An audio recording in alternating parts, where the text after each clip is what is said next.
சிறப்புக்குரிய முருகப்பெருமானுடைய பல்வேறு வகையான விரத நாட்கள்ல ஒன்றாக விளங்கக்கூடியது வைகாசி விசாக திருநாள்.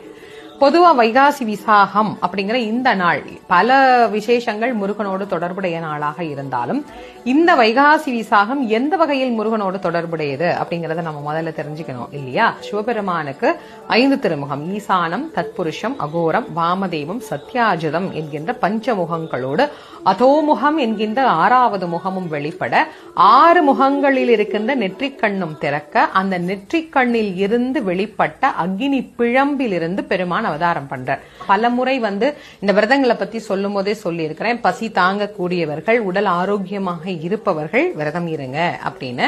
அதனால வைகாசி விசாக விரதம், குழந்தை வேண்டியும் விரதம் இருக்கலாம், உடல் ஆரோக்கியத்திற்காகவும் விரதம் இருக்கலாம். இல்ல விரதம்லாம் ஒண்ணும் இல்லைங்க, சாதாரணமா நாங்க அன்னைக்கு சாமி கும்பிடணும் அப்படின்னா முருகனுக்கு விசேஷமான படையல்கள் அன்னைக்கு வச்சு சக்கரை பொங்கல் வைக்கணும்.